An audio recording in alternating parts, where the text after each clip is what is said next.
నమస్తే. పీవీపీ పొట్లూరి వరప్రసాద్ గారు మనకు తెలిసిన పేరు అది మాత్రమే. కానీ పీవీపీనే ఆయన నినాదంగా చేసుకొని ప్రగతి వైపు పరుగు అంటున్నారు మన వైసీపీ పార్లమెంట్ అభ్యర్థి పీవీపీ గారు. ఆయనతో మాట్లాడదాం. నమస్తే సార్. నమస్తే అమ్మా. సో ప్రగతి వైపు పరుగు అంటున్నారు, ఎలా ఉంది మీ పరుగు? పరుగు అంటే పరుగు కన్నా కూడా ఇది ఒక యాత్రలాగా ఉంది నాకు. క్యాంపెయిన్కి వచ్చాను. ప్రజలు రాజశేఖర రెడ్డి గారి మీద ఉన్న ప్రేమ, జగన్మోహన్ రెడ్డి గారి మీద ఉన్న ఆదరణ, ఆ క్రేజు, ఆ మేనియా, ఆ నమ్మకం చూస్తుంటే అసలు అది అత్యద్భుతం. నెంబర్ 1. నెంబర్ 2, ఈ జర్నీలో రూరల్ ప్రాంతం తిరిగాను, అర్బన్ ఏరియా తిరిగాను. నా కళ్ళతో నేను చూశాను, నా చెవులతో నేను విన్నవే ఒక ఐడియాలజీ, ఒక చిన్న గేమ్ ప్లాన్ లాగా క్రియేట్ చేసుకున్నాను. ప్రజలకు కావాల్సింది ఏంటి, వారికి ఉన్న సమస్యలు ఏంటి, మనం హ్యాండ్స్ ఆన్ చూశాను. అది అసలు మీరు నాతో పాటు తిరిగితే మీరే చలించిపోతారు. 2019లో స్వాతంత్రం వచ్చిన 72 ఏళ్ల తర్వాత కూడా ఊరి నడిబొడ్డులో ఒక రాజధాని ప్రాంతం అని చెప్పుకుని ఇంత డెవలప్మెంట్ అని చెబుతున్నారు అందరూ. అక్కడికి వెళ్ళి చూస్తే లక్షల మంది, వందల మంది కాదు, వేల మంది కాదు, లక్షల మందికి ఇంట్లో వాటర్ లేదు. కృష్ణమ్మ నది పక్కన ఉన్నాం, డ్రైనేజ్ ఇళ్లలోకి వస్తుంది, లైట్లు లేవు. కొండ ప్రాంతం మొత్తం తిరిగాను, 7 ప్రాంతాలు తిరిగాను, కొండ ప్రాంతాలన్నీ. చిన్న సుస్థి చేస్తే పైన 3000 మెట్లు దిగి రావాలి, హాస్పిటల్స్ లేవు. చిన్న సుస్థి చేస్తే పరలోక ప్రయాణమే. ఇది ఒక common man life. Just because is not questioning and is not demanding, people are getting away with murder. పాలకులంతా గత 5 సంవత్సరాలుగా, ఇది బెజవాడ కాదు, ఇది రాజధాని ప్రాంతం. డెవలప్మెంట్ అంటే రోడ్లకు 4 రంగులు వేసి మొక్కలు పెడతాం కాదు. ఈ లక్షల మంది ప్రజలకి వారు మణులు అడగట్లా, మాండ్యాలు అడగట్లా, కోట్లు అడగట్లా, అడుగుతుందల్లా 3. Just simple. నాతో పాటు మీరు చూస్తే హృదయ విదారకంగా ఉంటుంది. నేను సినిమా కబుర్లు చెప్పట్లా, డ్రామా చెప్పట్లా. నేను మీకు ఫుటేజ్ చూపిస్తాను, ఫోటోలు చూపిస్తాను. మీరు అసలు ఎంత అక్యూట్ ప్రాబ్లం ఉంటుందని నేను కూడా ఎక్స్పెక్ట్ చేయలే. నాకు షాకింగ్గా ఉంది. ఇంత చిన్న పనులు ఎందుకు చేయలేకపోయారు? పెద్ద పెద్ద పనులు అంటే నేను అనుకోవచ్చు, ఇంత చిన్న చిన్న పనులు కూడా ఎందుకు చేయలేకపోయారని. అవన్నీ జగన్మోహన్ రెడ్డి గారు 3600 కిలోమీటర్లు నడిచారు, 3645 కిలోమీటర్లు నడిచారు. వారి కళ్ళతో వారు చూశారు. మా నియోజకవర్గంలో మైలవరం ఉంది, నందిగామ ఉంది, జగ్గైపేట ఉంది, తిరువూరు ఉంది, కృష్ణమ్మ నది పక్కనే. నీటిపారుదల శాఖ మంత్రి అక్కడ ప్రాతినిధ్యం వహిస్తున్నాడు. తాగునీరు లేదు. తిరువూరులో ఫ్లోరైడ్ ఇష్యూస్. ఒక డయాలసిస్ సెంటర్ లేదు. డయాలసిస్ సెంటర్ పెట్టాలని ఎంతకాలం పడుతుంది? 2 నెలలు పెట్టచ్చు. దానికి పెద్ద ప్రభుత్వం అసలు ప్రైవేట్గా నేనే చేయగలను. ఇవన్నీ ప్రాబ్లమ్స్ వచ్చిన ఒక సమస్యల విలువలా ఉంది. దీన్ని సాల్వ్ చేయాలంటే ఒక ఫోకస్ ఉండాలి, ఒక కమిట్మెంట్ ఉండాలి. అట్లాగే ఎన్ని ప్రాబ్లమ్స్ ఉన్నాయి కానీ మనం చతికిలు పడకూడదు. 1 by 1 చేసుకుంటే వెళ్ళాలి. దేవుడు దేవాలంటే ఎన్ని పెద్ద ప్రాబ్లమ్స్ కాదు, కావాల్సిన ఒక డిటర్మినేషన్ మనం కంప్లీట్ చేయాలనే తపన. ఆ డిటర్మినేషన్ జగన్మోహన్ రెడ్డి గారికి ఉంది, వైఎస్ఆర్ కాంగ్రెస్ పార్టీకి ఉంది, మా ఎమ్మెల్యేలకు ఉంది, మా కార్పొరేటర్లకు ఉంది, మా అందరికీ ఉంది. ఇది త్వరగతిన వచ్చే 5 ఏళ్లలో ప్రతి ఇంటికి నవరత్నాలు అయితే వెళతాయి. అది మేము అష్యూర్ చేయగలం. సో మీరైతే ఈ ప్రాబ్లమ్ని ఎంత ఫాస్ట్గా అడ్రస్ చేయగలిగారు, అలాగే వాటిని ఎంత ఫాస్ట్గా మీరు సాల్వ్ చేయగలను అని అనుకుంటున్నారు? నేను ప్రజలను మాకు 5 సంవత్సరాలు ఇచ్చారు. దాంట్లో 5 నెలల్లో చేసే ప్రాబ్లమ్స్ ఉంటాయి, 3 ఏళ్ళలో సాల్వ్ చేయగల ప్రాబ్లమ్స్ ఉంటాయి, సంవత్సరంలో చేయగలిగే ప్రాబ్లమ్స్ ఉంటాయి. కానీ ప్రొడక్టివ్గా, మోస్ట్ ఎఫిషియెంట్గా ఒక చిన్న బ్రిడ్జ్ 5 ఏళ్ళలో కట్టలేకపోతే వీళ్ళు ఏం చేస్తారు? అవన్నీ యుద్ధ ప్రాతిపదికన ఇంప్లిమెంట్ చేస్తాం. మాకుందల్లా దేవుడి దేవల్ల లిటిల్ బిట్ ఆఫ్ కేపబిలిటీ ఉంది, కాంపిటెన్స్ ఉంది, కమిట్మెంట్ ఉంది, కన్సిస్టెన్సీ ఉంది, అబవ్ ఆల్ క్రెడిబిలిటీ ఉంది. 10 మంది దగ్గరికి వెళ్ళి 10 మందిని అడిగి మాకు ఈగోలేం లేవు, పని చేయించుకోగలం, చేసి చూపిస్తాం. ఇంత షార్ట్ కట్ టైంలో మీరు ఒక వ్యాపారవేత్తగా ఉన్నారు. ఫస్ట్లీ యువర్ అన్ అథ్లీట్, ఆ తర్వాత వ్యాపారవేత్త, ఆ తర్వాత లైక్ పాలిటిక్స్లోకి ఇంత షార్ట్ టైంలో వచ్చిన తర్వాత కూడా పీవీపీ అని ఒక బ్రాండ్ ఇమేజ్ అయితే పడిపోయింది జనాల్లో. సో ఏ విధంగా మీరు ఏ మోటోతో వెళ్తున్నారు, ఏ నినాదంతో వెళ్తున్నారు ప్రజల్లోకి? Let us make a difference. Number 1. Number 2, we deserve better. Because ఎందుకంటే నేను ఫీల్ అయ్యాను కాబట్టి. 2014లో రాష్ట్ర విభజన జరిగినప్పుడు ఈ 25 మంది మన 5 కోట్లు రిప్రజెంట్ చేసేది, మన భావితరాలకు వీళ్ళ ఒక దిక్సూచి, ఒక గైడెన్స్ ఇచ్చేది. వీళ్ళ they deserve better. Are people deserve better. You are high achiever అమ్మా, నువ్వు చదువుకున్నావు, ఇంత జాబ్ చేస్తున్నావు, ట్యాక్స్ కడుతున్నావు. Don't you want your tax that you paid pay put to work? నువ్వు కట్టే ట్యాక్స్ ప్రజల డెవలప్మెంట్కి ఉపయోగపడాలి, అవునా కాదా? అది నువ్వు ప్రశ్నించాలి. వాళ్ళు ఖర్చు పెట్టే సొమ్ము మనది, నీది, నాది. వాళ్ళకి వెళ్ళి సెక్యూరిటీ గార్డు దగ్గర నుంచి, బండికి పెట్రోల్ దగ్గర నుంచి, వాళ్ళ ప్రైవేట్ జెట్ల డబ్బు అంతా నీది, నాది. ఆ డబ్బులు సద్వినియోగపరచాలి. కామన్ మ్యాన్ లైఫ్ బాగుండాలి. ఏమీ చేయకుండా, ఒక అకౌంటబిలిటీ లేకుండా ఉంటే ఇలాగే ఉంటుంది. Somebody has to start somewhere. నేను 75 ఏళ్ల వయసులో కబుర్లు చెప్పకూడదు, ఈడేదవా ఆడేదవా అని కాదు. అట్లీస్ట్ నేను 48 ఏళ్ల వయసులో నేను ప్రయత్నం చేశాను చేద్దామని. 5 ఏళ్ల తర్వాత మీరు ముందుకు వచ్చి నేను నేను ఎఫర్ట్ పెట్టాను, నేను చేయలేకపోయానని చెప్పొచ్చు. బట్ ఎఫర్ట్ పెట్టలేదని మాత్రం నన్ను ఎవడో క్వశ్చన్ చేయడు. ఎందుకు వ్యాపార రంగం నుండి కూడా మీరు ఏదైనా చారిటీ ద్వారా కూడా మీరు సేవా కార్యక్రమాలు చేయొచ్చు, బట్ రాజకీయ రంగం ఎందుకు ఇలా సెలెక్ట్ చేసుకోవడానికి కారణం ఏదైనా ఉందా పర్టికులర్గా? గత 19 ఇయర్స్ నుంచి చేశానమ్మా. కామన్ మ్యాన్గానే ఎన్ని చూసి 2 వేల ఉద్యోగాలు ఇచ్చాను, చూసి 100 మంది విద్యార్థులను చదివించామని తెలుసు.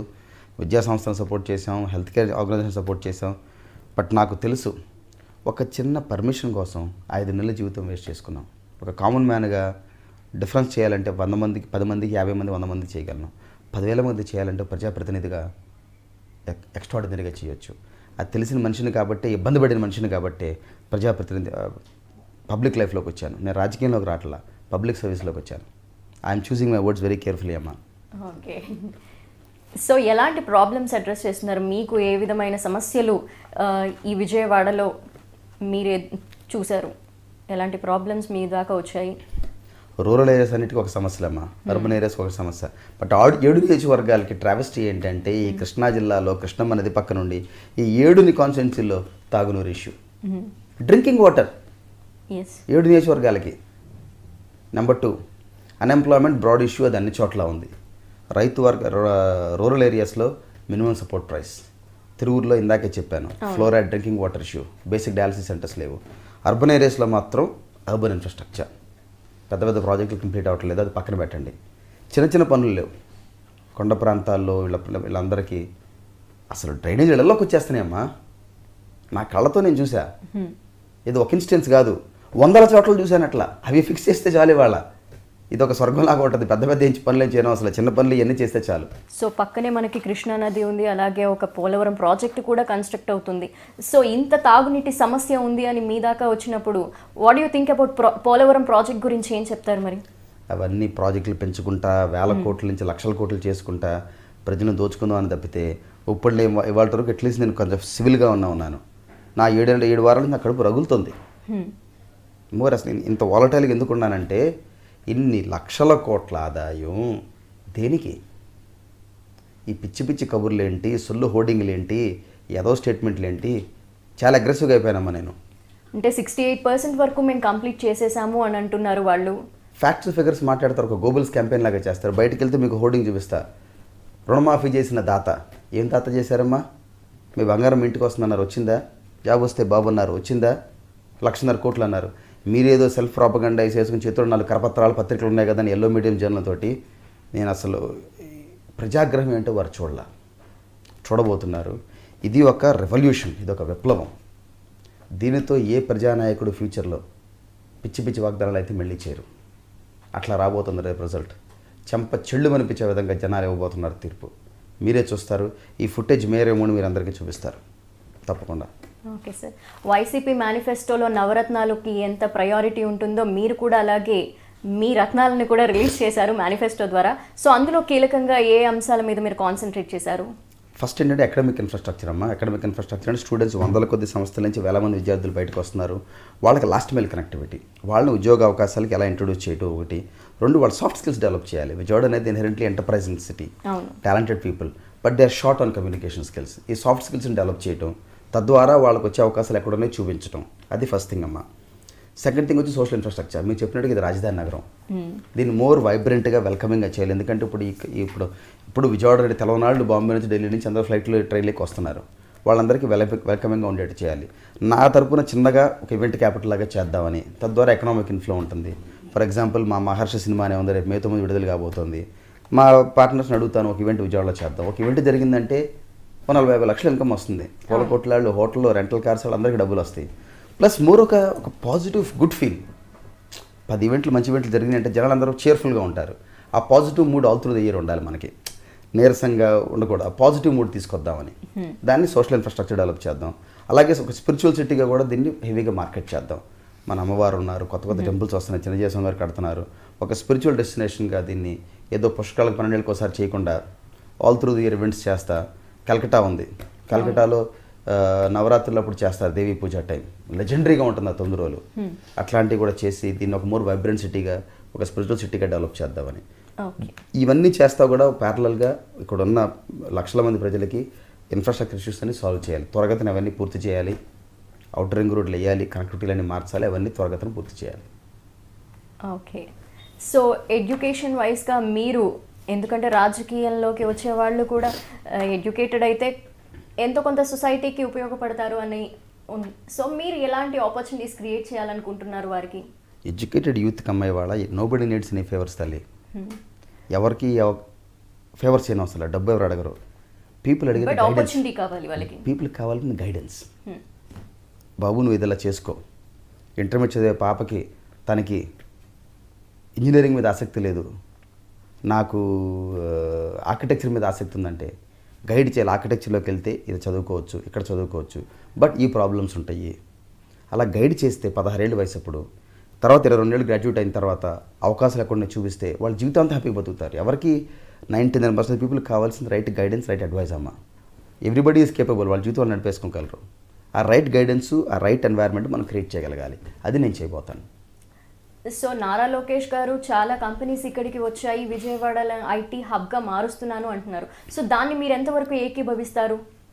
వారేం చెప్తున్నారో వారితో నేను డిబేట్ చేయను, డిస్ప్యూట్ చేయను. ఓకే. వారు నాతో పాటు వచ్చి ఈ నగరంలో ఉన్న ప్రజానికంలో 50% మంది ఏ లివింగ్ కండిషన్లో ఉన్నారో చూపించమనండి. ఫ్యాన్సీ ఆఫీసులు ఏసీల గురించి మాట్లాడను. ప్రపంచ దేశాలు అన్నింటిలోనే ఉండొచ్చా. నేను 80 దేశాలు తిరిగాను, 5-6 దేశాలు ఉన్నాను. నాకు తెలుసు సొఫిస్టికేట్ లైఫ్ స్టైల్ గురించి, కామన్ మ్యాన్ లైఫ్ స్టైల్ గురించి తెలుసుకోమని అందరినీ రిక్వెస్ట్ చేస్తున్నాను. వాళ్ళు ఎల్లకెళ్ళి చూడండి, వాళ్ళు తలుపు తట్టి అడగండి, మీకే తెలుస్తుంది. పర్యాటక రంగంగా కూడా విజయవాడని అభివృద్ధి చేయగలము అని అంటారా? అంటే తప్పకుండా. అంటే ఇప్పటి నుంచి నచ్చినప్పటి నుంచి చెప్తున్నారు భవన్ ఏలని గురించి. నేను లాగులు వేసినప్పటి నుంచి నువ్వు పుట్టక ముందు అప్పటి నుంచి చెప్తున్నారు టూరిజం డెవలప్ చేద్దామని. వాళ్ళ వరకు ఏం అవ్వాలా అంటే ఒక మెటీరియల్గా అవ్వాలా, దాన్ని స్మాల్గా చేసుకుంటే వెళ్ళాలి. ఓవర్ నైట్లో రాదు. ఓవర్ నైట్లో టూరిజం డెవలప్మెంట్ సెంటర్ కింద అవ్వదు. ఒక 10 year ప్లాన్ పెట్టుకుని స్లోగా, నేను చెప్పాను కదా, ఈవెంట్ క్యాపిటల్ లాగా చేయటం, స్పిరిచువల్ సిటీ లాగా చేయటం, అలా కాన్స్టెంట్గా చేసుకుంటూ వెళ్తుంటే స్లోగా డెవలప్ అయిపోతుందమ్మా. ఒక టూరిజం ఎందుకు రావాలి విజయవాడ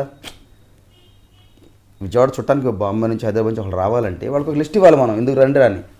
ఒక కొండపల్లికి వెళ్ళాలి చూస్తారా, కనదుర్గమ్మ అమ్మవారు చూస్తారా, బోటింగ్ ట్రిప్ చేస్తారా, ఒక ఫ్యామిలీతో వచ్చి ఇక్కడ ఉండాలంటే ఒక వీకెండ్ 3 రోజులు గడపాలంటే సరదాగా వారికి ఆ 3 రోజులు ప్యాకేజ్ లాగా మనం చేయాలి, ఇక్కడ చేసి చూపించాలి.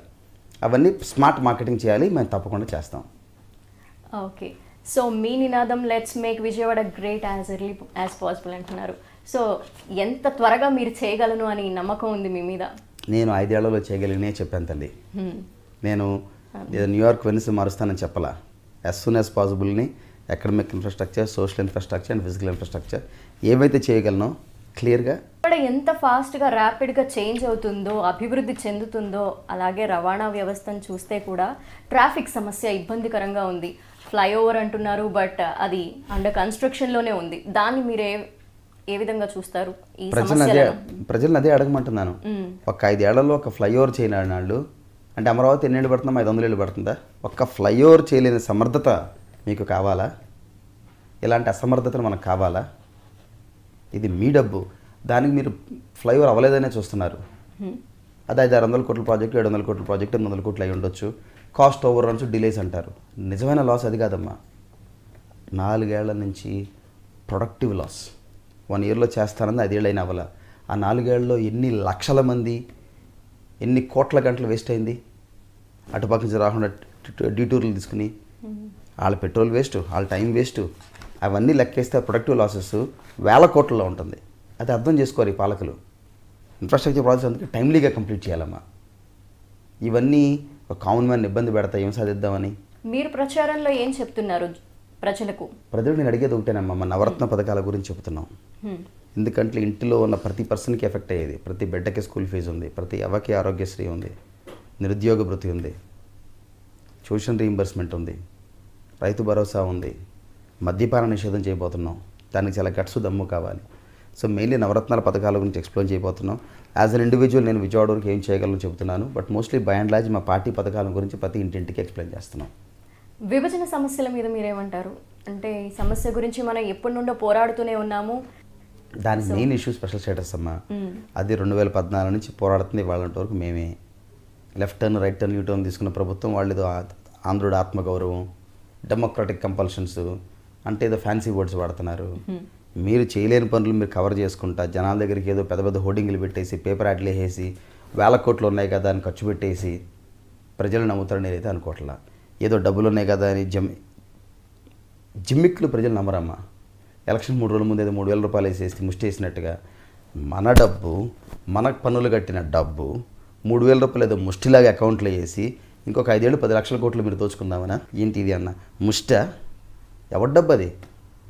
నేను కట్టిన పన్నులు నువ్వు కట్టిన పన్నులతో వాళ్ళు ప్రైవేట్ జెట్లో తిరుగుతుంటే ఇళ్లలో వాళ్ళకి ఎక్కడ మురుగుదొడ్లు వాళ్ళ ఇళ్లలోకి వస్తుంటే మీరు ప్రైవేట్ జెట్లో తిరుగుతారా? అంటే ఇది ఎలక్షన్ ముందు పసుపు కుంకుమ పెట్టాం 3 ఏళ్ళు ఇచ్చేస్తే ఓట్లు వేసేస్తారనుకుంటే చెంప చెళ్ళు అనే విధంగా రేపు రాబోతుంది. ఓడెక్టు మీరే చూస్తారు. సో చంద్రబాబు నాయుడు గారు అమలు చేసిన పథకం గురించి మీరు ఇప్పుడు అన్నారు. సో ఈ పథకాల గురించి ప్రజలు ఏమంటున్నారు అంటే మీరు చెప్పినట్టు లాస్ట్ మినిట్లో ఇలాంటి పథకాలు మా దగ్గరికి తీసుకొచ్చారు చేర్చారు అని అంటున్నారా, లేదంటే ఎలా ఉంది వాళ్ళ ఒపీనియన్? మీరు కూడా ఇలా అడగండి. 4.5 ఏళ్ళు మర్చిపోయారు. గత 3 నెలలుగా అందరూ గుర్తుకొచ్చారు. వాళ్ళ మీద ఎనలేని ప్రేమానురాగాలు చూపిస్తున్నారు. వాళ్ళ కోసం పుట్టిన మీరు ఒక మోడర్న్ డే గాంధీలాగా బిల్డప్ ఇస్తున్నారు. జనాలంత ఎర్రళ్ళు కాదండి. 5 కోట్ల మంది ఆంధ్రులకు ఆ మాత్రం విఘ్నత తెలివితేటలు అన్నీ ఉన్నాయి. మీరు చేసిన డెవలప్మెంట్ అంతా మీ ప్రాజెక్టులంతా మీ కడుపు నింటుకోవడానికి మీ పబ్బం గడుపుకోవడానికే కానీ ఒక కామన్ మ్యాన్ ప్రాబ్లం ఏం సాల్వ్ అయిందో చెప్పండి. జగన్మోహన్ రెడ్డి గారు 2,000 రూపాయలు పెన్షన్ చేస్తే మీరు పెంచారు. 3,000 అంటే మీరు పెంచుతున్నారు. మేము సెట్ చేసిన అజెండా మీరు ఇంప్లిమెంట్ చేస్తున్నారు తప్పితే మీకంటూ ఒరిజినల్గా మీరు చెప్పిన పనులు ఏం చేశారు? 650 హామీలు ఇచ్చారు. వీటి గురించి డిబేట్ చేస్తే ఇంకో 5 ఏళ్ళు గవర్నమెంట్ అయిపోద్ది.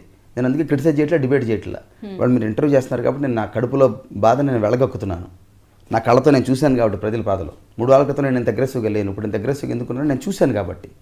సో చంద్రబాబు నాయుడు గారు కానీ అలాగే జగన్ కానీ వారి ప్రచారాల్లో స్పెషల్ స్టేటస్ని వదిలేసి ఒకరిపై ఒకరు విమర్శనాస్త్రాలు వదులుతున్నారు, విమర్శన బాణాలు వదులుతున్నారు అనే టాక్ ఇప్పుడు ప్రజల్లో ఉంది, అలాగే ప్రతి ఒక్కరికి కూడా ఉంది. దీన్ని మీరేమంటారు?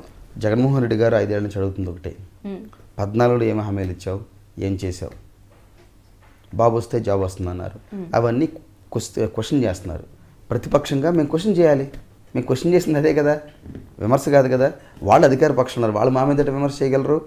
వాళ్ళ నమ్మిక అధికార పాలించమని 5 ఏళ్ళు ఇచ్చారు, వాళ్ళ మమ్మల్ని ఎలా విమర్శిస్తారు? అంటే మేము ప్రతిపక్షంగా పనిచేయలేదా? సో మీరు వచ్చి ప్రతిపక్షంలో కూర్చోండి, మేము అధికార పక్షంలో కూర్చొని ఏం చేయాలని నేర్పిస్తాం వాళ్ళకి. మా దగ్గర ఉన్న ఎమ్మెల్యేలు ఎన్ని సంతలో గాడిదలను కొన్నట్టు కొన్నారు. ఆ గాడిదలకు తీసుకెళ్ళి మీరు మంత్రి పదవులు ఇచ్చారు. వాళ్ళని ప్రశ్నిస్తానికి మేము అసెంబ్లీకి వెళ్ళాలా? జీతాలు తీసుకుని అసెంబ్లీకి వెళ్ళదు ఏంటి? దేనికది దీన్ని ఒక జిమ్మిక్కలు చేసి మాటలు గారిడీ చేసి ఇష్యూని సైడ్ చేద్దామని. అసలు డెవలప్మెంట్ గురించి మీరు డిస్కస్ చేయండి. మీకు ప్రభుత్వం ప్రజలు నమ్మి మీకు పట్టం కట్టారు 5 ఏళ్ళు. మీరు ఏం చేశారో చెప్పండి. అది చేయకుండా మీరు ఎంతసేపు విమర్శలు చేస్తారు, టైం వేస్ట్ చేస్తారు. మా నాయకుడు వారు ఏమి చేయలేదో అది ప్రశ్నిస్తున్నారు. ఈక్వల్గా మేమేం చేయబోతున్నాం నవరత్నాల గురించి ప్రతి ఇంటికి ప్రతి నిమిషం ఎక్స్ప్లెయిన్ చేస్తున్నారు. అది మా పంద. సో 1 to 10 కనుక రేటింగ్ ఇవ్వమంటే ఈ అభివృద్ధి, ఈ 5 ఏళ్ళలో జరిగిన అభివృద్ధి గురించి మీరు ఎన్ని ఇస్తారు, ఎన్ని మార్కులు ఇవ్వగలరు? అలాగే మీరు అధికారంలోకి వస్తే మీ అభివృద్ధి ఏ విధంగా ఉండబోతుంది అనే దాని మీద రేటింగ్ ఏ విధంగా ఇవ్వగలరు? నేను రేటింగ్ ఇచ్చే అంత పెద్ద మనిషిని కాదమ్మా. 5 కోట్ల మంది ప్రజలకు నాకన్నా ఎక్కువ నాలెడ్జ్ ఉంది.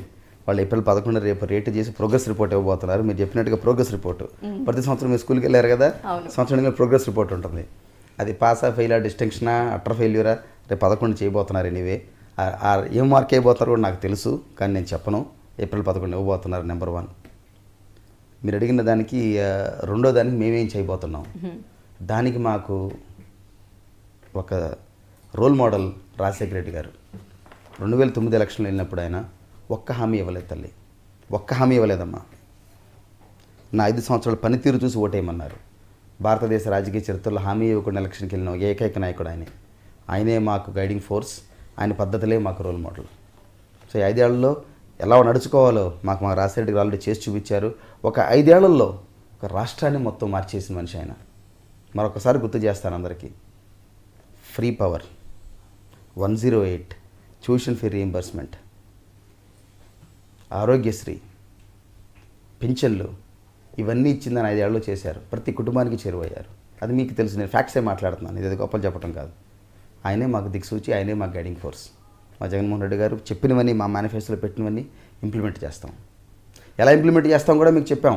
ఒక గ్రామ సెక్రటరేట్ అన్నాం, ఒక వార్డు సెక్రటరేట్ అన్నాం, ప్రతి 50 మందికి ఒక ఏజెంట్ని అన్నాం, 72 గంటల మీ ఇంటికి డెలివరీ చేస్తానని చెప్పాం. ఇవన్నీ ఎలా ఇంప్లిమెంట్ చేయబోతున్నాం కూడా చెప్పాం. మీకే క్లారిటీ ఉంది కంప్లీట్గా. ఓకే. అమరావతి గురించి ఏం చెప్తారు? అమరావతిని నూతన రాజధాని కాబట్టి అభివృద్ధి కార్యక్రమాలు అలాగే నిర్మాణం కూడా ఏ విధంగా జరుగుతుంది అని మీరు అనుకుంటున్నారు? జగన్మోహన్ రెడ్డి గారు ఆల్రెడీ చెప్పారు, క్యాపిటల్గా మేము డెవలప్ చేస్తాం. వారు ఇల్లు కట్టుకుని అక్కడ మూవ్ అయ్యారు. ఇక్కడ మాకేది టెంపరీ హైకోర్టులు లేవు, టెంపరీ సెక్రటరియట్లు లేవు, టెంపరీ హౌస్లు లేవు. పర్మనెంట్ హౌస్లు కట్టుకున్నాం. మేము పర్మనెంట్గానే ముఖ్యమంత్రి అనబోతున్నారు. పర్మనెంట్ సొల్యూషన్స్ ఇస్తాం. విజయవాడ సెంట్రల్ నియోజకవర్గానికి వస్తే కనుక పారిశుద్ధ్య సమస్య ఎక్కువగా బాధ పెడుతోంది. డంపింగ్ యార్డ్ లేదని ఎప్పటి నుండో మనం వింటూనే ఉన్నాం. ఈ సమస్య గురించి మీరు ఆ వార్డుకి నేను వెళ్ళాను. 5 ఏళ్ల క్రితం డంపింగ్ యార్డ్ మూవ్ చేస్తామని చెప్పారు. 5 ఏళ్ళైనా అవ్వలేదు వాళ్ళ వరకు. అది సోదరుడు విష్ణు గారు, వారు అఖండ మెజారిటీతో గెలవబోతున్నారు. వారు మేము త్వరగతిన డంప్ యార్డ్ మూవ్ చేసి వాళ్ళందరికీ ఆ కంఫర్ట్ ఇస్తాం. నేను ఇంటింటికి తిరిగాను తల్లి ఆ వార్డులో. సో వ్యవసాయ సంబంధిత రైతులు ఎంతోమంది సమస్యలతో మీ దగ్గరికి వచ్చే ఉంటారు, మీకు ఆ సమస్యల గురించి వినే ఉంటారు. వారికి ఏ విధమైన భరోసా ఇవ్వబోతుంది వైసీపీ ప్రభుత్వం? వారందరికీ వైసీపీ పార్టీ తరఫున ఆల్రెడీ గిట్టుబాటు ధర దీనికి ఒక ఫండ్ ఏర్పాటు చేస్తున్నాము. మీకు తెలిసిందే అది. రైతులందరికీ 5 ఏళ్ల పాటు భరోసా కింద సంవత్సరానికి 12,000 రూపాయలు ఇవ్వబోతున్నాము. ఉచిత పవర్ ఇవ్వబోతున్నాము. మాది farmer centric party, common man centric party. మా ఫోకస్ అంతా ఒక రైతుని రాజులాగా చేయటం. పుస్తకాలు, డైలాగులు, పేపర్లో పాటలు వింటాం తప్పితే రైతును రాజుగా చేయాలనే తపన మాది. దానికి నిర్దిష్టమైన ప్లాను, క్లియర్ స్టెప్స్ మా నవరత్న పథకాల్లో అనౌన్స్ చేసాం. సో ఇప్పటికే మీ మీద విమర్శలు చేసేవాళ్ళు చేస్తున్నారు. వాటికి మీరు ఏ విధమైన చెక్ పెట్టాలనుకుంటున్నారు? లైక్ చాలా విన్నాము, రెస్పాండ్ అవట్లా. నేను అందరినీ ఒకే ప్రశ్న అడుగుతున్నాను. నన్ను తిడితే, నా పర్సనల్ లైఫ్ మీద కమెంట్స్ చేస్తే ఒక కామన్ మ్యాన్ కడుపు నిండుతుందంటే రేపు పొద్దు నుంచి రాత్రి వరకు తిట్టండి. నన్ను మిమ్మల్ని తిట్టమంటే ఒక ప్రాబ్లం సాల్వ్ అవుతుందని చెప్పమంటే తిడతాను.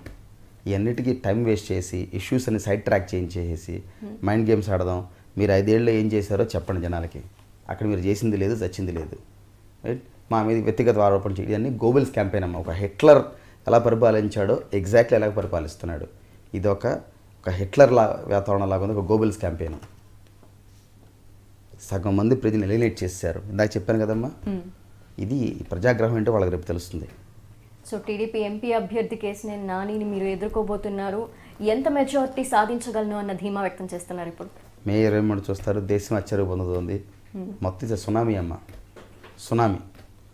ప్రజాగ్రహం ప్లస్ ప్రజాదరణ రాజశేఖర రెడ్డి గారి మీద ప్లస్ జగన్మోహన్ రెడ్డి గారి మీద నమ్మకం, ఈ 3 కలిపి is going to be a tsunami.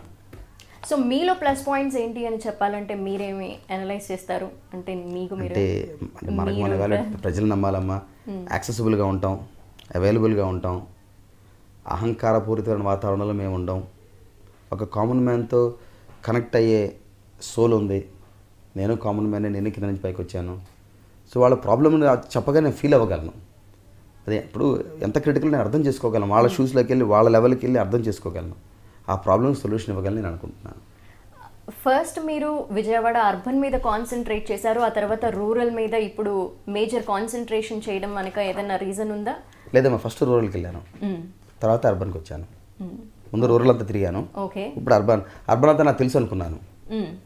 అందుకే ముందు రూరల్ తిరిగాను, అర్బన్ అవసరం లేదు అనుకున్నాను. అర్బన్ తిరగడం మొదలెట్టింది నాకేం తెలియదని. రియల్ ఇంత డెప్త్ ప్రాబ్లమ్స్ ఉన్నాయని నేను ఎక్స్పెక్ట్ చేయలే. So I'm humbled. So I have to put more time. I have to invest more time to understand the real depth of this problem and how to solve it. So విజయవాడని ఒక 5 years తర్వాత మేము ఏ విధంగా చూడొచ్చు? తప్పకుండా ఒక common man అయితే సంతోషంగా ఉంటాడు తల్లి. మోర్ వైబ్రెంట్గా ఉంటుంది. ఒక ఫ్రస్ట్రేటెడ్ సిటీని ఒక ఫన్ సిటీగా మారుస్తాం తప్పకుండా. సో ఫన్ సిటీలో భాగంగా ఏమేమి ఉండబోతున్నాయి? లైక్ మేము ఇప్పుడు చూస్తున్నాం పీవీపీ. సో చాలామందికి ఎంప్లాయ్మెంట్ ఆపర్చునిటీస్ ఉన్నాయి, అలాగే ఫన్ కూడా క్రియేట్ చేశారు. సో ఇలాంటి డెవలప్మెంట్స్ ఇంకా ఏవి రాబోతున్నాయి? ఇట్లాంటి మోర్ రావాలి, మోర్ కన్వెన్షన్ సెంటర్స్ రావాలి, మోర్ ఫన్ ఈవెంట్స్ రావాలి. లాట్ ఆఫ్ ఫ్యామిలీస్తో అవుటింగ్కి వెళ్ళే ప్లేస్లు మోర్ క్రియేట్ చేయగలగాలి. అది ఒక చిన్న కుటుంబం అయినా పెద్ద కుటుంబం అయినా ఒక కుటుంబం బయటికి వెళ్ళి సరదాగా గడిపొస్తే ఒక ఆహ్లాదమైన వాతావరణంలో కుటుంబం ఉంటుంది. అట్లాంటి అవకాశాలు మోర్ క్రియేట్ చేయాలని నేను చేస్తాను. మూవీ ఇండస్ట్రీ గురించి వస్తే కనుక మూవీ ఇండస్ట్రీ మొత్తం కూడా హైదరాబాద్ బేస్డ్గా ఉంది మనకి. సో ఇటువైపు రావాలంటే ఎలాంటి సదుపాయాలు వాళ్ళకి క్రియేట్ చేస్తే వాళ్ళు ఇక్కడ కూడా కొంచెం ఫ్రీనెస్ వస్తుంది వాళ్ళకి అని మీరు అనుకుంటున్నారు? అంటే ఒక ప్రాక్టికల్గా ఆలోచించాలమ్మా. మనం 30 ఏళ్ళు అయినా కూడా మెడ్రాస్ నుంచి ఇంకా మొత్తం షిఫ్ట్ అవ్వాలి ఇండస్ట్రీ హైదరాబాద్కి. అవును. సో హైదరాబాద్ నుంచి ఇక్కడ రావాలంటే ఇక్కడ వేల కోట్లు పెట్టి స్టూడియోలు కొడితే వైబుల్ కాదు. నేను ఎక్స్పెక్ట్ చేయను కూడా. హైదరాబాద్లో షూటింగ్ అక్కడే జరుగుతుంది, అంత ఇండస్ట్రీ అంతా అక్కడే ఉంది. బట్ నేను ఒక చిన్న పీస్ తీసుకుని అది విజయవాడలో చేద్దామని, అదేంటి ఆ ఈవెంట్స్ వరకు విజయవాడలో చేయమని నా నిర్మాతల సోదరులందరినీ అడగదలుచుకున్నాను. అంతవరకు మనం విజయవాడకు డెఫినెట్గా నేను మైగ్రేట్ చేయించగలను. ఓకే, సో ప్రజలందరికీ ఏం చెప్పాలనుకుంటున్నారు ఈ ఏపీ 24/7 ద్వారా? వచ్చే 5 సంవత్సరాల మీ జీవితం, మీరు కట్టే పన్నులు మీ సొమ్ము, అదే సద్వినియోగపరిచే ప్రజాప్రతినిధికి ఇవ్వండి. నెంబర్ 1. నెంబర్ 2, మీ ప్రజాప్రతినిధి అంటే మీరు గర్వపడే విధంగా ఉండాలి. మీరు అందులో ప్రతి ఒక్కళ్ళు హై అచీవర్. మీరు మీ ప్రజాప్రతినిధి డిజర్వింగ్ ఉన్నాడా లేదా మీరు ఆలోచించుకోండి ఒకసారి. 3, గత 5 సంవత్సరాలకు ఏం జరిగిందో ఆలోచించండి. ప్రజలు చెప్పింది చేశారా, అది మీరు ఎవాల్యుయేట్ చేయండి. ప్రజాప్రతినిధులు వాళ్ళు ఏం చెప్పారు, ఏం చేశారు, వాళ్ళ వర్డ్స్ ఏంటి, వాళ్ళ డీడ్స్ ఏంటి ఆలోచించండి. నెక్స్ట్ పాయింట్, చేతల మనుషుల్ని నమ్మండి, వారికి ఒక అవకాశం ఇవ్వండి. మాకు జగన్మోహన్ రెడ్డి గారికి మా అందరికి ఒక అవకాశం ఇవ్వండి. 5 ఏళ్ల తర్వాత మీరు గర్వపడే విధంగా ఉంటామని చెప్పి నేను అష్యూర్ చేస్తున్నాను. మీరు అధికారంలోకి వస్తే ఫస్ట్ విజయవాడకి సంబంధించి కానీ ఏ నియోజకవర్గానికైనా మీరు చేయాలనుకుంటున్నది ఏంటి? ఇమ్మీడియట్గా ముందు తిరువూరులో డయాలసిస్ సెంటర్స్ పెట్టించాలండి. అది ఇమ్మీడియట్గా 2-3 నెలల్లో చేసేస్తాను. ఆ తర్వాత చిన్న చిన్న టాస్కులు చాలా ఉన్నాయి, బిగ్ టాస్క్ కూడా ఉన్నాయి. 24 గంటలు చాలదు, 7 రోజులు చాలదు, పని చేయాలి. So we wish you a very good luck sir. Thanks, అమ్మా. సో 11th పోలింగ్లో మీరు మీ తర్వాత 23rd రిజల్ట్ని బట్టి మీ ఫ్యూచర్ సక్సెస్ఫుల్గా కంటిన్యూ అవ్వాలి అని కోరుకుంటున్నాము ఏపీ 24/7 ద్వారా. థ్యాంక్స్ అమ్మా. వైసీపీ నవరత్నాలు అలాగే పీవీపీ గారి ప్రగతి సూత్రాలు తనకి సక్సెస్ని తీసుకొస్తాయి అని చెప్తున్నారు. సో ఇది ఇవాల్టి special chit chat with PVP గారు. చూస్తూనే ఉండండి ఏపీ 24/7.